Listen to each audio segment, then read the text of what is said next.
Bismillahirrahmanirrahim. Assalamualaikum warahmatullahi wabarakatuh.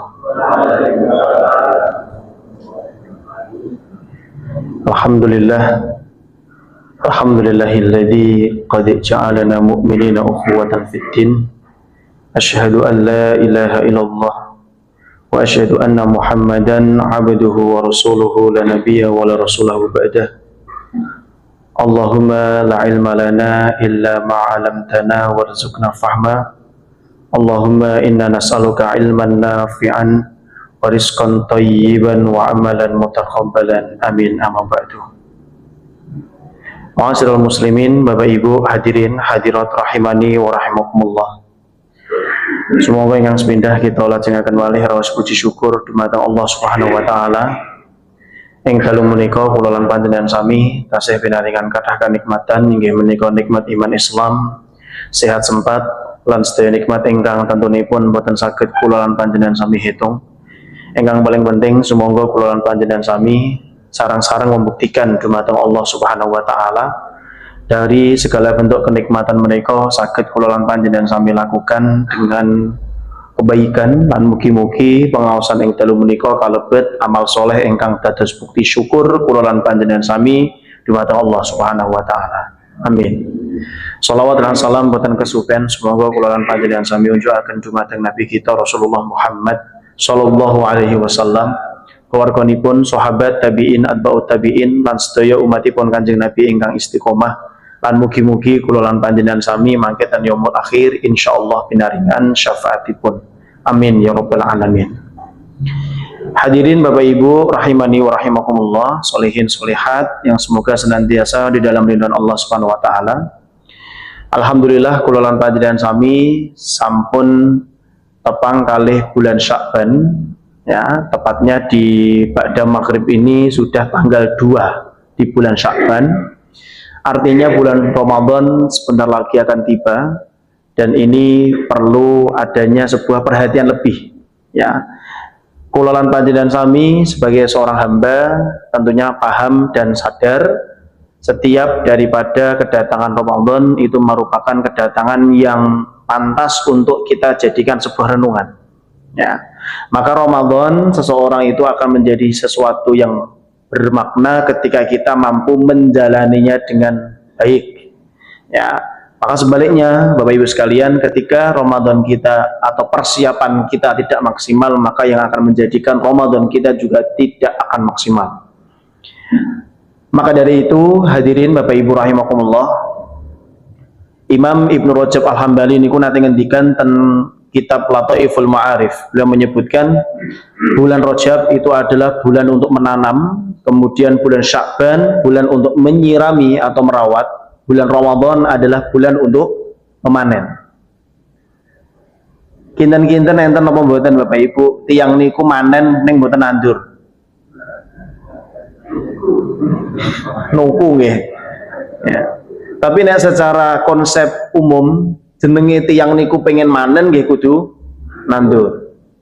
Ya, maka itu di bulan Rajab kemarin. Nah, di bulan Sya'ban niki adalah waktu kula lan panjenengan sami untuk menyirami bibit-bibit kebaikan. Ya. Maka bibit-bibit kebaikan itu kathah. Salah satu bibit atau urutan bibit-bibit kebaikan yang harus kita mulai rawat di bulan Sya'ban ini adalah yang paling penting itu adalah kita jangan sampai fokus kepada perkara-perkara yang dihukumi sunnah, tapi fokuslah kepada perkara-perkara yang hukumnya wajib. Di bulan Sya'ban rawat itu semuanya. Yang punya masalah sama orang tua selesaikan di bulan Sya'ban sebelum masuk Ramadan. Ini wajib atau sunnah? Wajib. Menyelesaikan masalah sama orang lain supaya tidak ada pertengkaran itu merupakan salah satu upaya kewajiban. Dan salah satu ibadah yang hukumnya sangatlah wajib dan tidak boleh kita lupakan adalah ibadah sholat. Maka seringkali Bapak Ibu, saya seringkali menjumpai banyak orang itu mempersiapkan Ramadan dengan berbagai macam. Pertama, mempersiapkan logistik, penuhi kulkas dan penuhi dapur. Niku perlu mboten? perlu, tapi ada yang jauh lebih penting daripada itu. Ya, ada di antara kaum muslimin mempersiapkan puasa sunnahnya. Itu perlu badan? Perlu. Tapi kita tidak boleh melupakan satu hal yang dihukumi wajib oleh Allah ini, yaitu tentang masalah sholat 5 waktu. Jangan sampai ulolan panjenengan sami poso sunnah, tapi subuhane jam kita puasa sunnah, wayahe mireng adzan asrine mboten napa-napa, lah kok nunda-nunda waktu sholat. Maka poin pentingnya kulolan panjenengan sami di bulan Sya'ban ini tidak ada hal yang lebih baik kecuali rawatlah setiap amal soleh, amal kebaikan, yang terlebih lagi amalan wajib. Baru perbanyak amalan sunnah. Ya. Nah, maka sholat inilah yang menjadi ukuran seseorang. Ya. Maka di tanggal 27 Rajab kemarin, tepatnya di hari Jumat, tepatnya di hari Jumat tanggal merah. Ya, jenengan derek merah napa tetap hijau? Tanggalane. Ya. Nek jenengan bos ya berarti tetap hijau. Nek jenengan karyawan, lan kula karyawan berarti derek abang, ben prei ngoten. Nah, maka di tanggal itu ada satu peristiwa penting yang diyakini oleh para ulama yang disebut dengan Isra Mi'raj. Dan sholat ini turun dari peristiwa Isra Mi'raj. Ya. Perintah yang Allah langsung memanggil Rasulullah untuk mendapatkan syariat itu adalah sholat.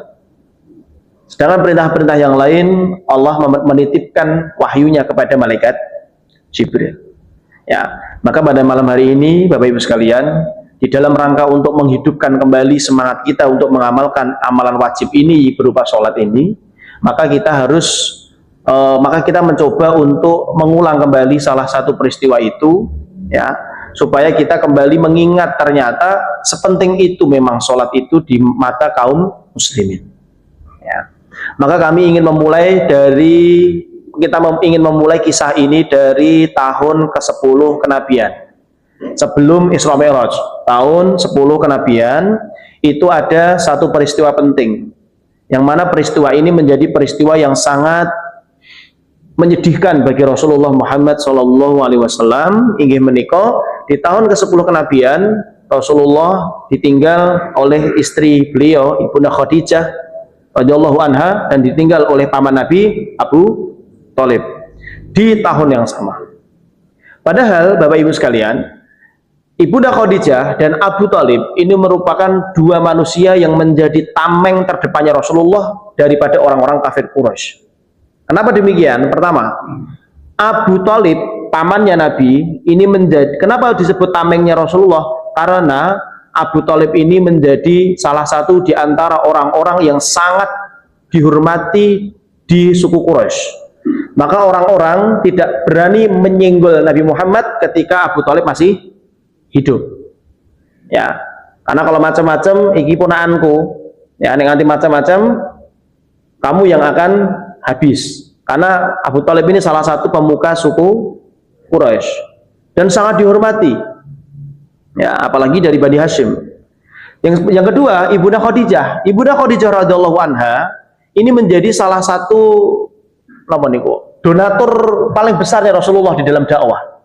Ya, bayangkan ketika kula lan panjenengan sami, ya, terlebih lagi Ibunda Khadijah ini menjadi penenang Rasulullah di dalam rumahnya beliau. Ya, maka bapak-bapak atau ibu-ibu, nek garwa niku kondur saking kerja, niku langsung kudune dikapane, Pak? Disambut. Ya, Ibunda Khadijah niku seperti itu. Butuhnya apa, kita sudah paham, disiapkan. Bukan kok justru lagi mulai kok ngendi, bar dolan ngendi, duitmu tak piro ya. Ya, semoga saja istri kita nggak seperti itu, dan semoga ibu-ibu hadir ini tidak seperti itu. Ya.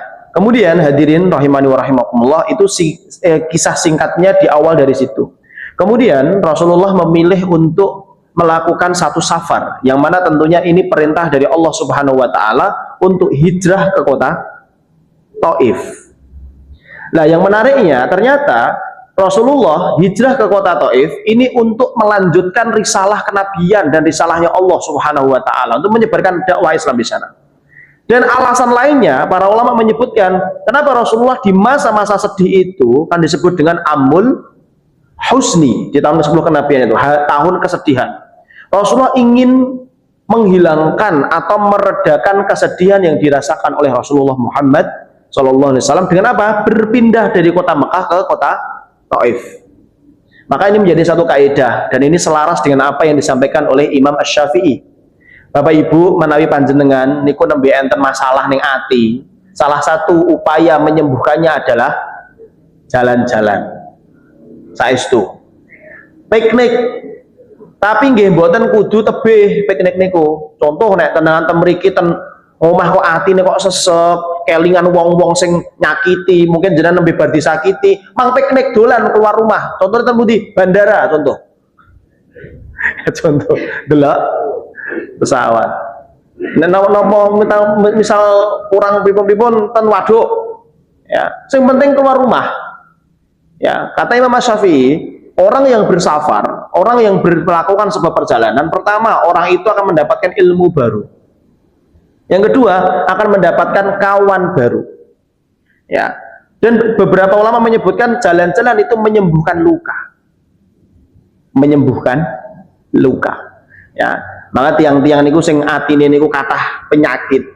Ya. Solusi salah satunya adalah jalan-jalan. Tapi pastikan jalan-jalan kita itu bukan jalan-jalan yang dimurkai. Contoh, badhe ten pundi Pak? Wah, aku ndek melu pengajian ini ati sumpek itu kon jalan-jalan. Lah jadi badhe ten pundi? Ten Bali contoh. Niku pas mboten niku? Ya. Tidak pas karena kita identik di Bali itu identik dengan sebuah hal-hal yang maksiat.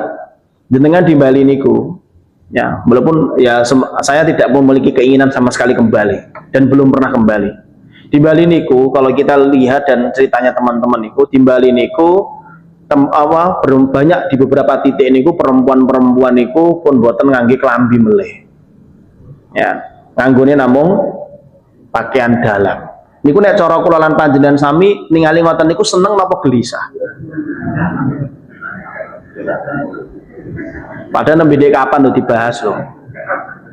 Nembe 2 bulan yang lalu lo dibahas loh. Cara ning ngoten niku gelisah napa seneng? Maka bapak-bapak ibu-ibu, kula lan panjenengan sami nek ningali ngoten niku tesih seneng, berarti memang takdire kula lan panjenengan sami uripe mboten ten Bali. Wes ditakdirnya urip dan gagak sifat mboten sah dolan-dolan mriko nek mboten enten kepentingan penting dan itu bermanfaat. Ya. Nah, itu penting. Ya, maka jalan-jalan ini menjadi satu kaidah yang memang bisa menyembuhkan luka. Kemudian hadirin Bapak Ibu rahimakumullah, Rasulullah ditemani oleh salah seorang sahabat Nabi yang mulia yang bernama Zaid bin Harits radhiyallahu anhu. Melakukan perjalanan kurang lebih sekitar 100 km sampai ke kota Taif. Harapannya Nabi, mereka suku Thaqif itu menerima risalah Nabi. Ternyata di sana keinginan Nabi tertolak. Banyak di antara kaum Thaqif melempari, menghina, mencaci, mendolimi Rasulullah SAW. Bahkan ada beberapa tulisannya para ulama mengatakan yang melempari batu itu tidak hanya orang-orang tua, anak-anak kecil diminta untuk melempari batu Rasulullah SAW. Bayangkan, sesedih apa Rasulullah meninggalkan Mekah supaya sedihnya hilang, di kota Taif malah mendapati perilaku yang seperti itu. Niku nek cara panjenengan mutung napa mboten? Hah? Bali mulai. Lah ta mriko nggih disio-sioi Pak ten griyane. Lah niku nek cara kula lan panjenengan saya mungkin akan mutung, tapi Rasulullah berdoa di salah satu kebun kurma milik kedua anak Rabi'ah. Rasulullah berdoa di situ dengan doa yang sangat masyhur tapi cukup panjang. Ya, kurang lebih di tengah pertengahan doa Nabi membaca salah satu permintaan. Rasulullah mengatakan, "Wa anta rabbi ila man takalluni." Ya Allah, Engkau Tuhanku. Mau Engkau bawa kemana diriku ini? Mau Engkau arahkan kemana diriku ini? Karena Nabi melihat di Mekah itu tertolak, di Taif juga tertolak. Ya, ila ba'idin yatajahamuni. Apakah engkau akan menghantarkanku ke tempat yang jauh dan di sana nanti aku hanya ketemu sama orang-orang yang berwajah muram. Muram niku napa? Raine sepet ngoten ya. Mboten penak didelok ngoten ya. Apakah aku akan dihantarkan ke tempat yang jauh tapi di sana aku hanya ketemu orang-orang muram? Am ila atui malaktuhu amri, ataukah engkau akan menghantarkanku ke tempat-tempatnya yang di situ ada musuh-musuhmu? Ya. Kemudian Rasul mengatakan, in lam yakun bika alayya ghadabun fala ubali. Jikalau itu menjadikanmu tidak murka kepadaku, aku tidak peduli. Mau jauh ataupun dekat, mau ketemu musuh atau tidak ketemu musuh. Kata Rasul apa? La ubali. Inilah salah satu di antara hikmah kita kalau beramal soleh, jangan pernah menyerah. Sebaik apapun omongan atau sebaik apapun amalan kulolan panjenengan sami niku mesti enten sing mboten remen. Kira mboten. Nah, itu disebutkan oleh Allah di dalam surah Ali Imran ayat 142. Allah berfirman, am hasibatum an tadkhulul jannata wa lamma ya'lamillahu alladhina jahadu minkum wa ya'lamas sabirin. Apakah kamu itu mengira kamu akan masuk surga dengan mengandalkan iman saja? Ya, walamma ya'lamillahu alladhina jahadu minkum. Sedangkan belum tampak atau padahal belum nyata bagi Allah orang-orang yang berjihad, wa ya'lamas sabirin, dan belum tampak bagi orang-orang yang bersabar. Artinya kalau kita lihat tafsir Al-Muyassar niku disebutkan maksud ayat niki nopo? Maksud ayat ini adalah setiap daripada keimanan kita itu harus dibuktikan dengan amal soleh. Salah satu amal soleh adalah sabar. Makanya amal soleh kulolan panjenengan sami itu ada hambatannya niku menunjukkan bahwa amal soleh kulolan panjenengan sami insya Allah bener. Tapi ini amal soleh kok kita gampang dan niku jojo malah salah. Ya, karena terkadang termasuk dakwah Bapak Ibu. Dakwah menurut jenengan kula ngisi selamat mriki enten mboten sing kula ngejak sing mboten apa sing mboten sae ngoten. Ya menurut jenengan apa kula niki terlalu keras, terlalu radikal lek bahasane wong-wong niku. Kula niku enten Pak sing mboten remen kalih kula niku enten. Alasane napa ya gak jelas, sing penting ra seneng ngono wae. Ya, niku nggih enten Pak. Sekecil apapun, sepenting seremeh apapun kebaikan kelolaan panjenengan sami mesti enten sing mboten remen. Lah dari hal-hal itu kita diperintahkan kita tetap sabar atau kita mutung gitu loh. Kalau kita sabar, insya Allah surga akan mendatangi kita atau kita akan mendapatkan surganya Allah Subhanahu wa Ta'ala. Rasulullah sepasrah itu Bapak Ibu. Rasulullah sepasrah itu mau dibawa kemana? La ubali. Aku nggak peduli. Ya. Kemudian Rasulullah sebelum itu sebenarnya Rasulullah kan naik ke salah satu bukit di kota Taif dan dihampiri oleh malaikat Jibril. Ya Muhammad, jikalau engkau berkenan menghancurkan seluruh penduduk Taif, maka kami akan melakukan itu. Kami akan mengangkat dua gunung ini kemudian kita jatuhkan di kota Taif. Semuanya akan lenyap. Apa kata Rasulullah? La fa innahum qaumun la ya'lamun. Jangan, mereka itu kaum-kaum yang tidak mengerti. Niku nek nabi, Pak. Nek cara kulolan panjenengan sami, malaikat Jibril ngendikan ngoten niku, nggih napa mboten? Lah iya ta. Nek cara kulolan panjenengan sami iki piye iki, Pak? Misal ngomong kayak kita lenyapkan di muka bumi ngoten pripun sing dolimi jenengan? Nggih. Tidak ada jeda berpikir nih. Langsung nggih ngoten. Nabi oh enggak, Pak. Nabi itu punya satu rumus. Ibunda Aisyah itu pernah ditanya oleh seorang tabi'in. Ya umal mukminin, akhlaknya Nabi niku pripun? Ibu Aisyah mengatakan beberapa poin. Salah satunya adalah la yujza sayyi'ata bisayyi'ah. Rasulullah itu tidak pernah membalas keburukan dengan keburukan. Artinya Rasulullah setiap mendapati perilaku tidak baik, Rasulullah selalu membalasnya dengan perilaku yang baik. Salah satunya di kota Taif. Maka dari kota Taif lah muncullah banyak sahabat-sahabat mulia, ulama-ulama besar. Ya. Jadi kalau buka penduduk Taif yang masuk Islam itu luar biasa. Ya, luar biasa. Kemudian Bapak Ibu rahimani wa rahimakumullah, singkat cerita, dari Taif diperlakukan seperti itu, akhirnya Rasulullah balik. Tapi titik poinnya Rasulullah balik ke kota Mekah itu tidak sedih. Tapi sangat-sangat hatinya merasa tenang dengan doanya tadi dengan kepasrahannya tadi kepada Allah Subhanahu wa taala. Tidak sedih. Ya, tidak sedih. Kemudian sampai Mekah di beberapa riwayat disebutkan Rasulullah niku mampir di salah satu rumah di salah satu rumah saudaranya. Yang biasanya kalau di kitab Sirah niku disebut dengan Ummu Hani. Ummu Hani ini nama lengkap, nama aslinya itu adalah Fakhitah binti Abi Thalib. Fakhitah binti Abi Thalib ini adalah saudara kandungnya Ali bin Abi Thalib. Berarti nek kalih Nabi napa niku? Sepupu. Gitu, sepupu nggih. Ya, sepupu. Ya, Rasulullah menginap bermalam di rumahnya Fakhitah, kemudian di rumahnya Fakhitah binti Abi Thalib itulah perintah Isra Mi'raj turun. Setelah Rasulullah melakukan sholat 2 rakaat di sepertiga malam. Beberapa riwayat dikisahkan seperti itu. Ya. Kemudian hadirin rahimani wa rahimakumullah. Ya. Sebelum kita memasuki peristiwa itu, peristiwa yang luar biasa itu, yang peristiwa yang menakjubkan itu, malam yang menakjubkan itu, ada satu hikmah lagi yang perlu kita sampaikan di dalam peristiwa tadi dari mulai Amul Husni, kemudian ke Taif, kemudian balik lagi. Apa? Setiap permasalahan, Pak, setiap permasalahan yang datang kepada kita dan kita yakini menungso niku mboten enten sing mboten masalah. Semua ada masalah. Tapi pertanyaannya, sikap kula lan panjenengan sami bijaksana napa mboten? Proporsional atau tidak? Elegan atau tidak? Ya. Contoh kasus Bapak Ibu.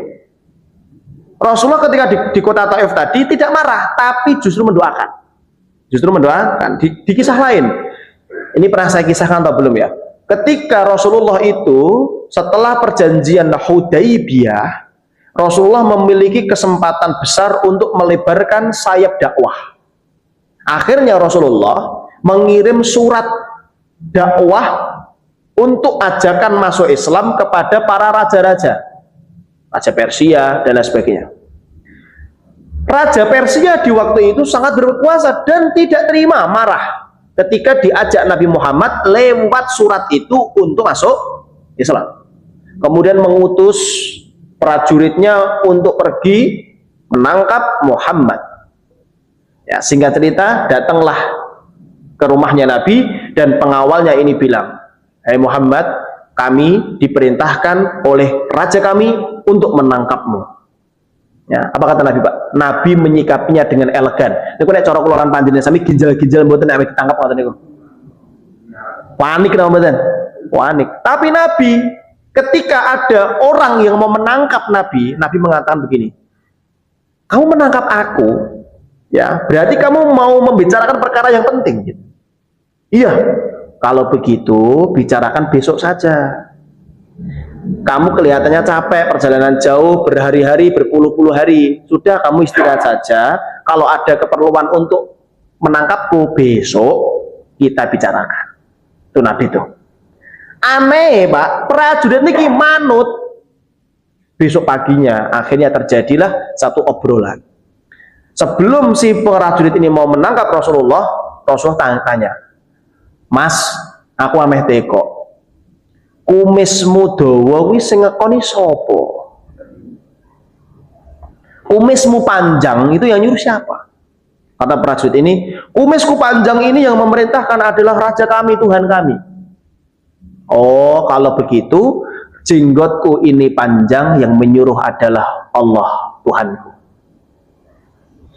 Kemudian Rasulullah mengatakan, "Kamu ingin menangkapku karena aku menyampaikan dakwah Islam?" "Iya." "Mas, kalaupun kesempatan dakwah ini adalah kemauanku, kemudian raja menginginkan untuk saya berhenti dakwah, aku akan berhenti. Tapi demi Allah, dakwah ini bukan kemauanku, tapi kemauannya Allah Subhanahu wa ta'ala. Selagi Allah belum memerintahkan berhenti, demi Allah, saya nggak akan berhenti." Kemudian Rasulullah menutup dengan satu ungkapan, "Mas, ketahuilah Tuhanmu telah dibunuh oleh Tuhanku." Tuhanmu telah dibunuh oleh Tuhanku. Raja Persia tadi namanya Abrowis. Singkat cerita, prajurit niki aneh balik, Pak. Mau berbalik ke Persia, sampai di kota Yaman, ketemu sama gubernur Yaman yang bernama Bazan. Sampai di kota Yaman ketemu sama gubernur Yaman namanya Badan, diberikan informasi prajurit itu. Mas, ngerti kabar urung? Nopo Pak Gubernur? Rojo Abrawis dibunuh sama anaknya. Prajurit keinget ucapannya Rasulullah Muhammad SAW. Oh, ternyata benar apa yang disampaikan oleh Muhammad. Setelah itu prajurit dan teman-temannya dan Badan gubernur Yaman qadarullah masuk Islam. Bayangkan coba Bapak Ibu, sikap elegan, sikap tenang, sikap penuh dengan keteduhan itu akan menolong seseorang dari kegelapan. Ya, tapi ini semua butuh namanya akhlak, butuh namanya waktu. Tidak tiba-tiba ujuk-ujuk kok ngoten, ya susah. Ya, nah maka ini menjadi satu hikmah penting. Ya, nah itulah kisah yang melatar belakangi terjadinya Isra Mi'raj. Akhirnya tibalah di rumahnya Fakhidah bin Abi Thalib itu akhirnya perintah Isra Mi'raj. Subhanalladzi asra bi 'abdihi lailan minal masjidil haram ilal masjidil aqsa ila akhir ayat. Di dalam perkara ini Bapak Ibu sekalian, ayat yang berbicara tentang Isra Mi'raj itu diawali dengan pujian. Subhanalladzi. Ya, Maha Suci Allah. Setiap daripada ayat yang dimulai dengan memuji Allah itu pasti ayat bukan sembarangan. Ayat yang akan berbicara tentang sesuatu keimanan yang tidak akan pernah mungkin diyakini oleh orang-orang yang tidak punya iman. Maka kalau bicara Isra Mi'raj jangan pernah mendahulukan akal, tapi mendahulukan iman. Ya. Maka di situ ada dua kata, Isra wa Mi'raj. Isra itu dari kata sarra, artinya adalah berjalan di malam hari dari Masjidil Haram ke Masjidil Aqsa. Mi'raj itu adalah alat untuk dipakai untuk naik secara bahasa. Secara istilahi adalah sesuatu yang dipakai oleh Nabi naik ke Sidratul Muntaha yang biasa kita kenal dengan buruk. Ya, maka kisah itu sangat mafhum. Kulolan panjenengan sami sampun faham. Ketemu sama Nabi siapa, sampai Sidratul Muntaha nanti turun, kemudian ketemu sama Nabi siapa, naik lagi. Akhirnya, singkat cerita, peristiwa itu mewajibkan kita untuk sholat wajib 5 waktu. Awalnya berapa Pak? 50. Niku memang bayang nirian, kira-kira. Kulolan panjenengan sami 50 kali satu hari niku kuat tau bener. Ya. Kapan karambole Pak coba? Kapan yang pos kamplingi ngobrol kalau gitu? Kapan ngehik Pak? Ibu-ibu kapan rasan-rasane Ibu? Mau piknik, berangkat sholat di tengah jalan sholat sampai sana belum ngapa-ngapain sholat, ya toh? Baru sebentar sholat lagi 50 kali. Didiskon sama Allah tinggal 5 kali. Itu saja banyak yang melalaikan. Ya. Maka dari alasan kenapa Allah Subhanahu wa taala itu sampai memanggil Rasulullah ke Sidratul Muntaha untuk menerima wahyu ini, karena memang sepenting itu dan semulia itu sholat di dalam Islam. Ya, seperti tadi kita sampaikan di awal, kalau kita bicara Ramadan, kita harus mempersiapkan perkara yang wajib-wajib dulu, selesaikan dulu semuanya. Kenapa demikian? Karena sholat ini merupakan sesuatu yang paling penting dan menjadi barometer keimanan. Rasulullah ngendikan, inna awwala ma yuhasabu bihil abdu yaumal qiyamati as-shalah fa in salahat faqad aflaha wa anjaha wa idza fasadat faqad khaba wa khasira. Nah niki. Sesungguhnya amalan yang paling pertama dihisab oleh Allah bagi seorang hamba di yaumul qiyamah adalah salatnya. Jikalau salatnya baik, maka sungguh ia telah beruntung dan berhasil. Jikalau salatnya buruk, maka sungguh ia telah gagal dan rugi. Ya, maka kalau kulolan panjenengan sami punya amalan sedekah yang begitu banyak, tapi sholatnya terlalaikan, ya jangan sampai kaget kita nanti di akhirat posisinya itu tidak terlalu baik, karena ukuran akhirat kita adalah di dalam sholat. Terlebih lagi Bapak Ibu rahimani wa rahimakumullah, di dalam sebuah riwayat Ibunda Aisyah itu pernah menjamu tamu salah seorang tabi'in yang bernama Yazid bin Babanus. Ya, sinten Pak? Yazid bin Babanus. Yazid bin Babanus ini pernah bertanya kepada Rasulullah, kepada Ibunda Aisyah. Ya Ummul Mukminin, kaifa kana khuluqi Rasulullah sallallahu alaihi wasallam? Wahai Ummul Mukminin, aslinya akhlaknya Nabi niku pripun? Ben kula kalih rencang-rencangan niki saged niru. Belajar.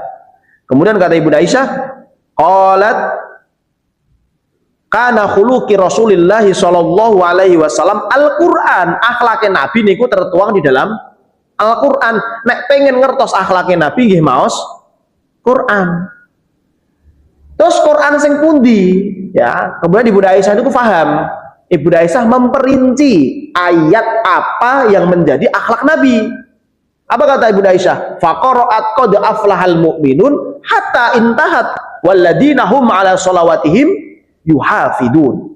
Ibunda Aisyah maos surah Al-Mu'minun ayat 1 dugi ayat 9.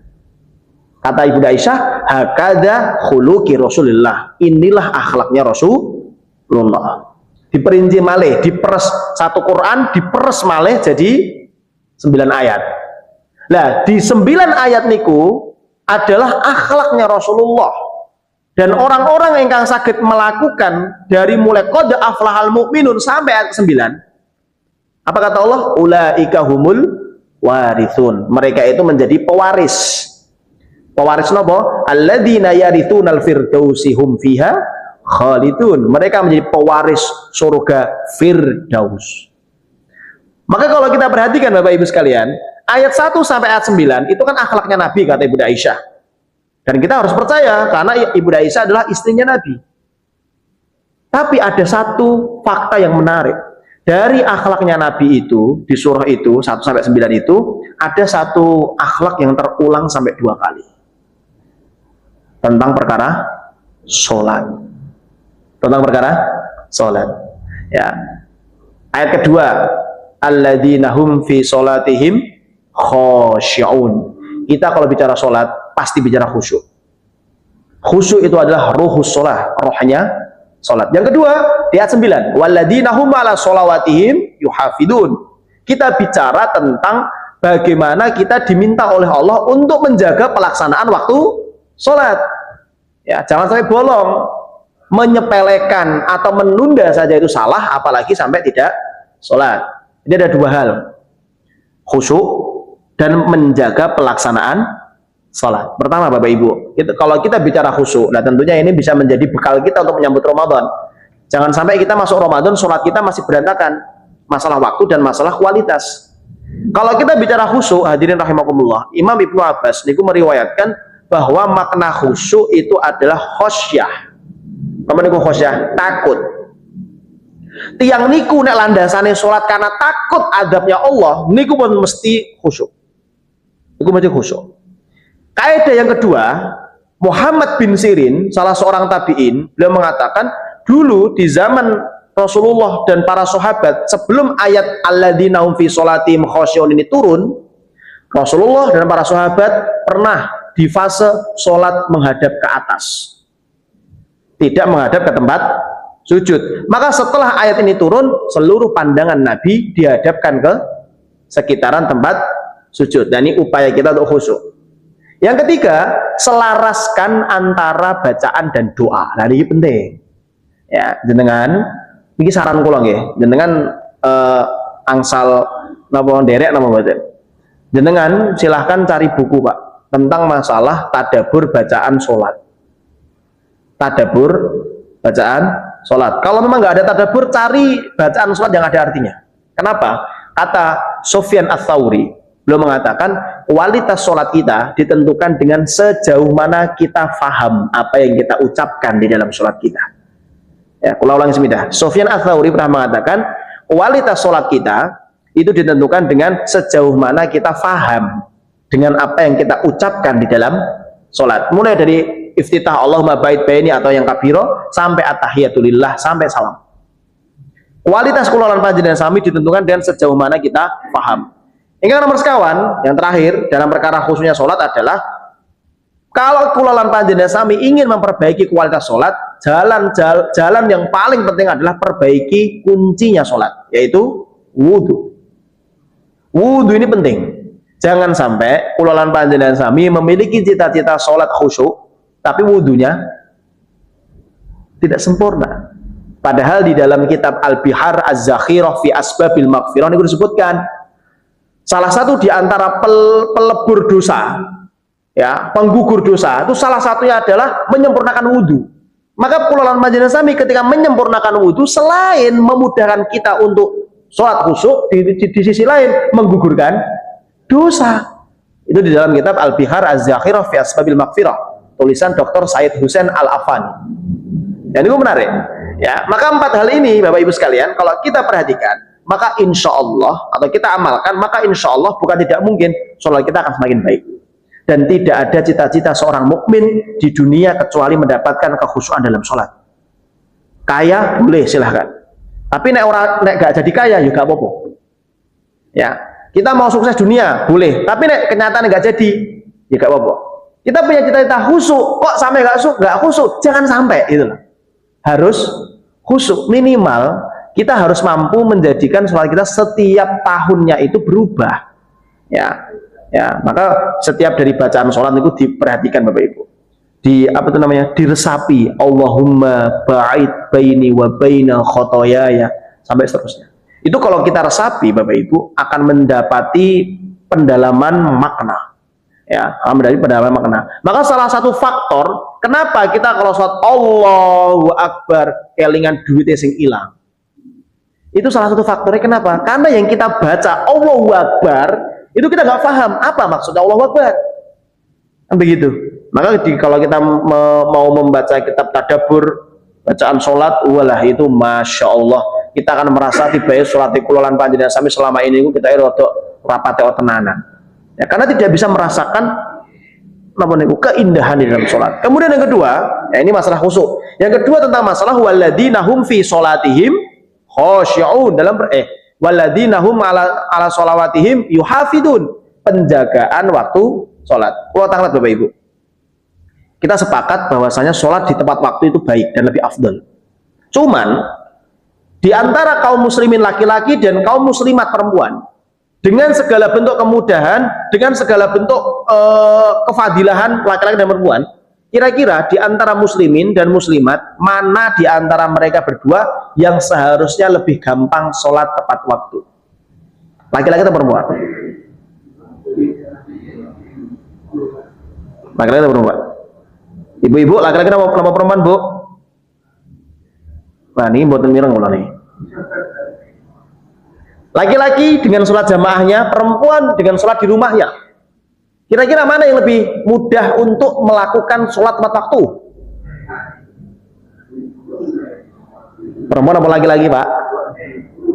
Iya, ibu-ibu. Kenapa? Ibu-ibu itu tinggalnya di rumah, wudhu ning omah, sholatnya di rumah. Sedangkan laki-laki hidupnya di luar rumah, sholatnya kudu jamaah. Kan begitu kan? Di masjid sekalian. Ya. Maka kalau kita timbang, kita ukur di antara perempuan dan laki-laki, ternyata perempuan jauh lebih mudah untuk melakukan sholat tepat waktu. Tapi di dalam fakta di lapangan yang terjadi adalah di dalam keluarga biasanya sing keri dhewe sholat itu ibu. Ini tidak semua nggih. Kalau ibu-ibu protes berarti keluarganipun panjenengan keluarga ingkang sae. Mboten nek keluargaku berarti sae. Tapi banyak di antara keluarga niku, misal ada bapak, anak laki-laki, ada ibu, mireng suara adzan. Allahu Akbar, Allahu Akbar. Sing paling bengok ngakon sholat anaknya sinten? Bapak napa ibu? Bapak, nek mriki. Nek kasus yang saya dapatkan, itu yang nyuruh anaknya sholat adalah ibu. Bapak itu mencontohkan langsung wudhu, boten sah kakean ngomong langsung di masjid, itu bapak itu. Ibu itu yang memotivasi, kurung wadan pura, dua kuping pura, kayak gedang mangka, kesadar sampai komat, bla bla bla. Anaknya sama bapaknya berangkat Pak ke masjid, iqomah berkumandang, sholat selesai, pulang ke rumah, ibunya sudah sholat atau tidak? Allahu Akbar. Kamu sholat atau tidak, Bu? Ya, Allahu Akbar. Mohon maaf, ini bukan perkara siapa yang salah dan siapa yang benar, tapi ini perkara bagaimana kita bersama-sama untuk menghidupkan atau menjaga pelaksanaan kewajiban. Sholat ini bukan perkara yang sunnah, sholat ini perkara yang wajib, dan kewajiban itu harus ada perawatan, maintenance.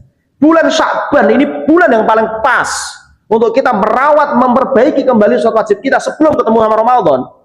Karena kualitas sholat kita di bulan Sya'ban itu sangat akan menentukan kualitas sholat kita nanti di bulan Ramadan. Perbaiki dulu sebelum kita masuk bulan mulia, yang di bulan mulia ada namanya perlombaan, fastabiqul khairat. Napa malih tiyang niku wis ora gagas salate, mboten gagas persiapan amalan sunnah, sing digagas gur sing penting engko gawe menu dinten niki lawe napa, kedua ketiga napa, niku penting, tapi itu tidak lebih penting daripada mempersiapkan yang wajib dan sunnah. Napa melih sing luwih parah, tiyang niku pun ngertos bulan Sya'ban tapi boten ndang tobat. Nah niki masalahnya. Kenapa Bapak Ibu? Ternyata faktor yang mendasari kula lan panjenengan sami semangat niku tidak stabil di Ramadan adalah dosa. Kita flashback dulu di 2 bulan atau 3 bulan yang lalu. Dosa niku sifatnya napa? Pertama, membebani, yang kedua, menggelisahkan. Kita masuk Ramadan niku pun kudu siap gas lomba. Tidak ada lagi persiapan, ya, tidak ada lagi persiapan. Maka secara logika si orang itu, atau secara dalil nanti ada di dalam surah Hud disebutkan, ya, wa yazidakum quwwatan ila quwwatikum, ya. Orang yang beristighfar mengurangi beban dosa, maka orang itu akan dikuatkan oleh Allah Subhanahu wa taala, ya.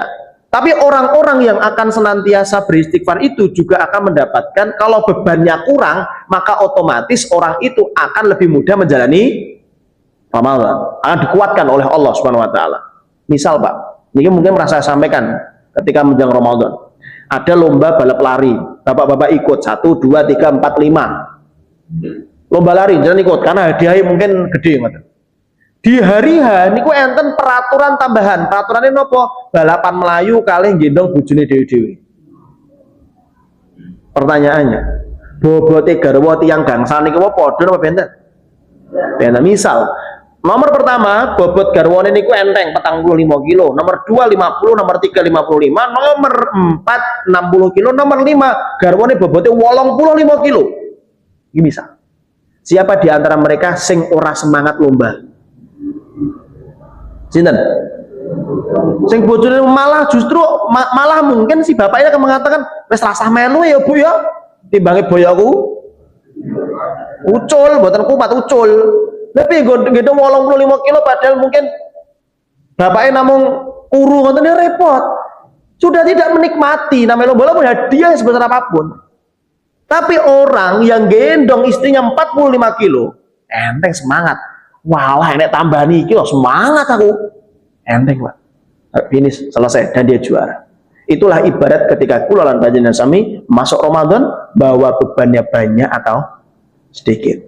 Kalau beban banyak, jangan salahkan siapapun. Kalau kita di pertengahan jalan, akan hilang semangat kita untuk menyelesaikan Ramadan. Kalau beban kita ringan, insya Allah Allah mudahkan. Wa yazidakum quwwatan ila quwwatikum. Allah akan menjadikan kita kuat, ya. Allah akan tambahkan kekuatan kepada kita untuk mendapatkan la'allakum tattaqun. Bapak Ibu rahimani wa rahimakumullah, inilah satu kaidah penting yang bisa kami sampaikan sebelum kita memasuki bulan suci Ramadan.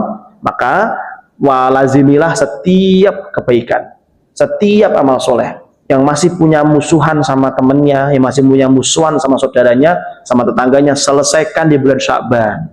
Jangan sampai masuk Ramadan masih membawa dendam, masih membawa permusuhan. Itu yang akan menyusahkan kita. Selesai di bulan, menyelesaikan bulan suci Ramadan dengan takwa. Hadirin Bapak Ibu rahimani wa rahimakumullah, sebelum kami tutup, ada informasi dari Takmir bahwasanya ada salah satu jamaah Masjid Baitur Rahman Gagak Sifat menika ingkang gerah asmanipun Bapak Ibnu Wardoyo Leres, ya, kita doakan beliau, semoga beliau cepat sembuh dan kembali untuk bisa beraktivitas kembali dengan mengikuti kajian, sholat 5 waktu dan amal soleh yang lain. Dan ini menjadi satu tadkirah kepada kita. Beliau kan masih muda ya, beliau masih muda pun memiliki kesempatan yang sama untuk merasakan sakit. Maka yang muda-muda jangan terus merasa umur kucik dawa, ya, jangan merasa. Yang tua-tua juga jangan merasa Ya, mari kita berdoa kepada Allah untuk diri kita dan untuk beliau khususnya Bapak Ibnu Wardoyo. A'udzubillahi minasyaitonirrajim. Bismillahirrahmanirrahim. Allahumma sholli wa sallim ala nabiyyina Muhammadin wa ala alihi wa sahbihi wa sallam bi rahmatika ya arhamar rahimin. Alhamdulillahi rabbil alamin, hamdan syakirin, hamdan na'imin, hamdan yuwafi ni'amahu wa yukafi'u mazidah. Ya Rabbana lakal hamdu wa lakas syukru kama yanbaghi li jalali wajhikal karimi wa adimi sultanik.